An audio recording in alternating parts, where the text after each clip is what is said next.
खास करके जैसे यूपी में सरकार की तरफ से जो निर्णय हुए, तो आप उनके विरोध में हैं। आप कह रहे हैं कि सरकार का भले आप हिस्सा हैं, बीजेपी के भले ही आप बहुत मजबूत पार्टनर हैं, अहम सहयोगी हैं, लेकिन उसके बावजूद भी आप जहां विरोध कर सकते हैं इन मुद्दों का विरोध करते हैं।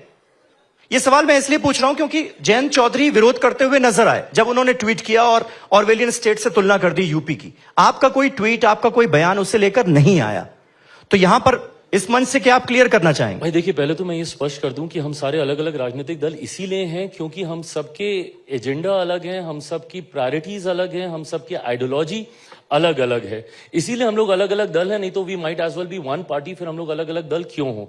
गठबंधन में हम लोग एक साथ इसलिए आते हैं क्योंकि एक कॉमन हम लोग विजन को लेकर हम लोग चलते हैं और उसके लिए सारे घटक दल जिनमें समानता होती है विचारधाराओं में, वो एक साथ आने का प्रयास करते हैं। इसीलिए ऐसे में मेरे कंसर्न्स, मेरी प्रायोरिटीज अलग हैं और समय समय पर जब भी मुझे लगा कि मेरी प्रायोरिटीज या मेरा जो एजेंडा है उसके साथ अहित हो रहा है, लेटरल एंट्री जैसा विषय या वफ्त का जब ये विधेयक आया, तो उस वक्त मैंने स्पष्ट तौर पे गठबंधन के भीतर, और जब आप गठबंधन में होते हैं कई बार आपको ये प्लेटफॉर्म मिलता है अपनी बातों को गठबंधन के भीतर भी रखने का।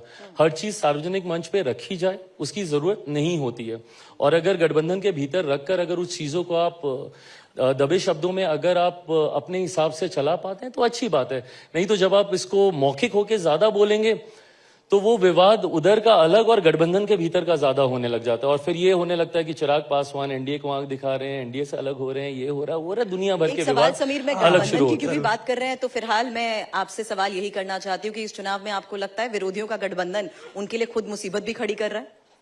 एब्सोल्युटली। जिस तरीके से बिहार में अगर आप देखें, मुझे पता नहीं इनके गठबंधन का बिहार में क्या नाम है, यूपी है, महागठबंधन है, इंडिया अलायंस है, जो भी है, ये लोग बिहार में ये सारे दल जो एक साथ आए हैं, इसी में वर्चस्व की जो लड़ाई अब देखने को मिल रही है। खासतौर पे कांग्रेस जैसे दल अब अपने आप को एसर्ट करने लगे हैं बिहार में।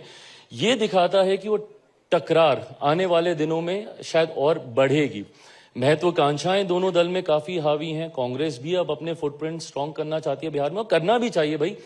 राष्ट्रीय पार्टी है और एक लंबे समय तक बिहार में उनकी सरकारें रही, और आज आप किसी के पिछलग्गू होकर इतने समय से चल रहे हैं, तो ऐसे में अगर कांग्रेस अपने आप को एसर्ट करना चाहती है, अच्छी बात है।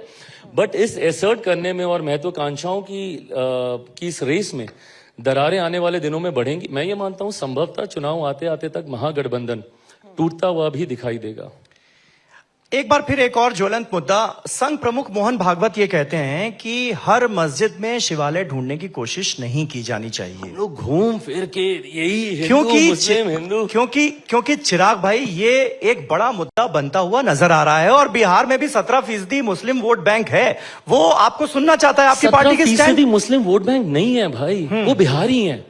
तकलीफ मुझे इसी बात की होती है, और जब मैं बिहार जाता हूं मुझे शिकायत इस बात की रही, मैं दिल्ली में पला बढ़ा हूं, बंबई में मैंने काम किया, मुझे तकलीफ बिहार में जाके इसी बात की होती थी कि मुझे बिहार में राजपूत मिल जाएगा, ब्राह्मण मिल जाएगा, भूमियार मिल जाएगा, पिछड़ा मिल जाएगा, अति पिछड़ा मिल जाएगा, दलित मिल जाएगा, महादलित मिल जाएगा, मुस्लिम मिल जाएगा, पर बिहारी नहीं मिलता है। तकलीफ इस बात की होती है। जिस दिन हम लोग ये वोट बैंक समझना या इतने प्रतिशत, ये इसके साथ इतने प्रतिशत, जिस दिन हम 14 करोड़ बिहारियों की बात करने लगेंगे ना, मैं करता हूं भाई, मैं करता हूं। और इसीलिए जब ये वो बहुत अच्छा है, वो बहुत अच्छा है, और इसीलिए आपकी ये साफगोई जो है उससे लोग इंप्रेस होते हैं, खास करके युवा इंप्रेस होते हैं उससे। है कि आज जिन मुद्दों पर राजनीति हो रही है वो मुद्दे क्या वाकई असर डाल रहे हैं, ये हमें समझने की कोशिश भी करनी पड़ेगी। मैं संघ प्रमुख मोहन भागवत के बयान का इसलिए जिक्र कर रहा था क्योंकि उनका एक बयान है, लेकिन वो ये कहते हैं कि भाई हर मस्जिद में शिवालय ढूंढने की कोशिश नहीं की जानी चाहिए। यूपी के सीएम योगी आदित्यनाथ कहते हैं जहां जहां प्रतीक चिन्ह मिलेंगे वहां वहां खुदाई होगी, वहां वहां खोदेंगे। तो सवाल यह है कि आपकी पार्टी का स्टैंड क्या है, आप किसकी मानेंगे? संघ प्रमुख की? मैं संघ प्रमुख की बात से योगी आदित्यनाथ की सहमत हूं। संघ प्रमुख या समाज किसकी माने? मैं ये कहना वाली थी कि हाँ, समाज किसकी माने। समाज के ऊपर छोड़ते हैं कि उनको किसकी मानना है। मैं आपने मेरी सोच पूछा, मैं अपने बारे में मैं बोल सकता हूं, मैं उनकी बात से मैं सहमत हूं। इतिहास के पन्नों को खंगालने की जरूरत नहीं है भाई, और मैं नहीं सहमत हूं इस बात से। भले वो मेरे सहयोगी करें या विपक्ष के करें, हम लोगों ने सपा के भी सांसद को इतिहास के कई किरदारों को सामने लाते हुए देखा है। ऐसा नहीं है कि हमारे सहयोगी नहीं करते, यहां से भी होता है। मैं नहीं सहमत उनको इतिहास में रहने देना। अगर हम लोग को भविष्य की सोचना है तो हम लोग को वर्तमान में जीना होगा। अगर हम सिर्फ इतिहास को खंगालने में ही लगे रहेंगे तो हम भविष्य की ओर नहीं अग्रसर हो सकेंगे। ऐसे में मेरा विश्वास मेरे प्रधानमंत्री के ऊपर है जब वो 2047 में एक विकसित भारत की बात करते हैं।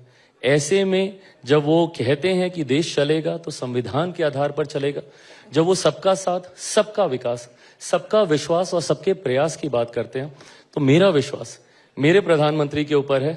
बाकी अब कौन क्या कह रहा है, किसको इतिहास के कितने किरदार निकाल के लेकर आने हैं, आप इन्हीं सब चीजों में उलझे रहेंगे तो आगे कैसे बढ़ेंगे। ऐसे ही जो यंगस्टर्स हैं वो आपके फैन नहीं है चिराग, सही बहुत बात। साफगोई से और एकदम क्लियर पॉइंट रखते हैं चिराग पासवान। इसीलिए चिराग पासवान जब बोलते हैं तो उनको लोग सुनना चाहते हैं। और आपने जिस राजनीति की अभी तस्वीर पेश की है कि आने वाले वक्त में ऐसी राजनीति हो हमारे देश में, मुझे लगता है हर कोई ये चाहेगा और उसके लिए आपको बहुत बहुत शुभकामनाएं। Thank you so much.